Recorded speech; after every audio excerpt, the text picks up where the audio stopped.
You are absolutely right.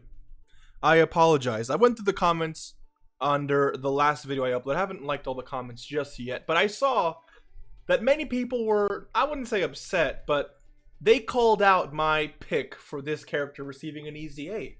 And they said, why another Super Saiyan 3 Goku when you can easy A Super Saiyan 3 Vegeta? And you are absolutely correct, because my whole point was me wanting the Super Saiyan 3 category to get much better. And I don't even know why in the world you are absolutely, why would I pick this bozo when this guy could get an easy A? So what I did in this video, and I want you to be honest with me, okay? I want you to give the easy A I gave this guy a complete, just honest opinion, all right? Maybe rate it out of 10 for me if you'd like. And I'm not asking you to rate it out of 10 out of like realism, like how would, like don't rate it in the sense of, will Dokkan actually do that, right? Because at that point it's a 0 out of 10. There's no way Dokkan's going to copy and paste what I write here, obviously. But just rate out of 10 compared to how you like it, how you see the character performing in content. Do you think that the design is unique? Like, just let me know, all right? And one thing I'm going to explain right away is that I made the passive pretty long for Super Saiyan 3 Vegeta, as I'm going to show you here. But before anything, and before anyone says, oh, that passive is way too OP, look at this. Look at this. One sentence to this. So I don't want to hear any complaints, comments, concerns. Let's hop into the video, okay? So, pre-Super Easy A, this Vegeta reduces damage received by 80% for 10 turns from the start of turn, and then attack plus 120% when the target enemy is stunned, okay? So that's literally all he has. Now, we went ahead and we made him a little bit better than that, you know what I'm saying? Just let me know what you think. Let me know what you think. Okay, here we go. So, off rip, all allies self-excluded Ki plus 3 and reduces damage received by 7% for 5 turns from the start of battle. So, he is supporting. For the first 5 turns, he's giving all allies 3 Ki and giving all allies 7% damage reduction. So, already he is extremely good, because you already know what else he has. So, and of course, I said of course, I meant of course. I just self-excluded here because, dude, I gave him 90% damage reduction, right? 97 is just stupid. Like, I'm not doing that, right? Like, we're just not doing that. So, yeah, we're leaving it. I think that's fine. He gets 150% to attack. Yes, right now he has no start of turn defense.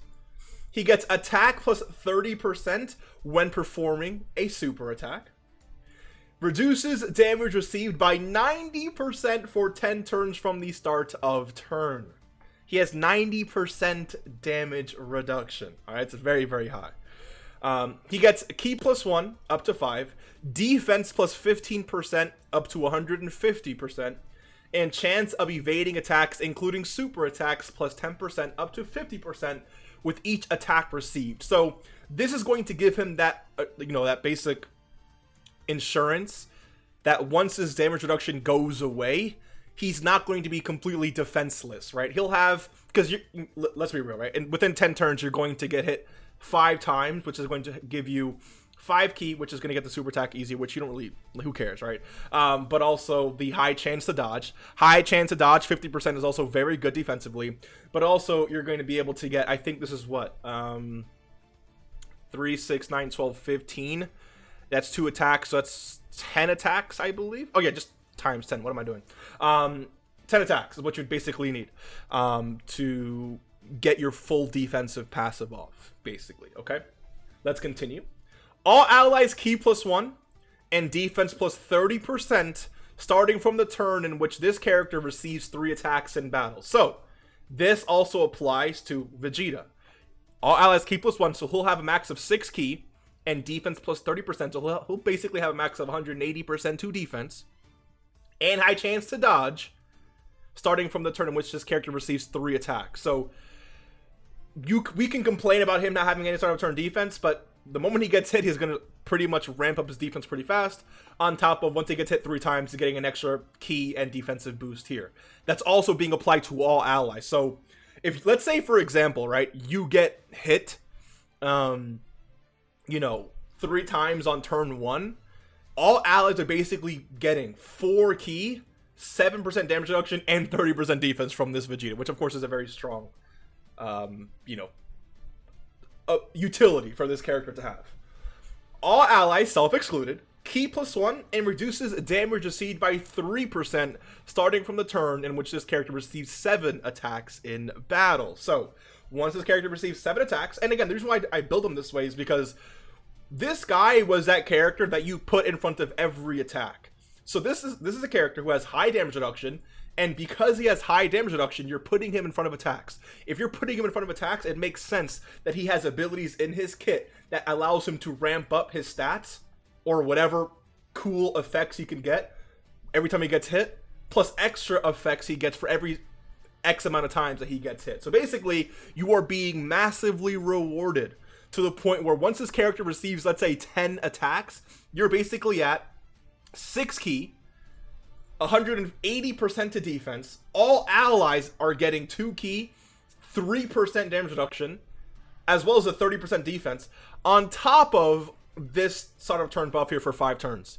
So we have a lot of ally support going on here, while this character is not taking damage for the first 10 turns. And after 10 turns are up, you have good defensive utility here, while also providing good defensive utility to other units. And 3% is not crazy, I'll admit, but the only reason why I made it 3% here is because of this start of turn, right? A lot of events are very tough at the start of the turn. So there does exist a world where you do get hit 7 times in the first 1 to 3 turns, in which you basically are giving all allies 10% damage reduction by that point, which is just ludicrous. It's possible, but once 5 turns go away, it's basically wraps. You're going to be losing that really strong buff there, so just keep that in mind. But allies are still getting 2 Ki and 30% defense and 3% damage reduction, so it's still going to make a difference, right?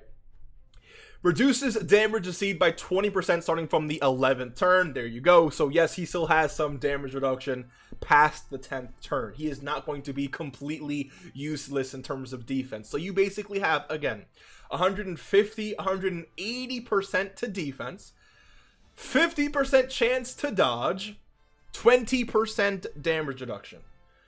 Attack plus 150% and performs a critical hit when the target enemy is stunned, sealed, or is an attack down or defensive down status. This is my idea concept for Super Saiyan 3 Vegeta, making sure that he still is good defensively. He's obviously not broken defensively past turn 11, but that's the point. This is a character that was going to shine defensively, and I want him to be a character that once 10 turns pass, he still has some utility, some viability. He is supporting. He still has decent defenses that can get you to the end of an event while also supporting your allies. And he does have some powerful, mechanics that do allow him to do damage. If the enemy can have their attack down or defensive down, or, okay, if the enemy can get inflicted with these status effects, or get stunned, or get sealed, this guy is going to have a total of 300% to attack, on top of 30% attack when performing a super attack, while performing a guaranteed critical hit. So I think that's definitely very, very, very strong. So you have some offensive utility, you have some very strong defensive utility, and that is right there my concept for Super Saiyan 3 Vegeta. I'm sorry I missed out on him. Hopefully this does him justice. I'll see you in the next one. Take care and peace.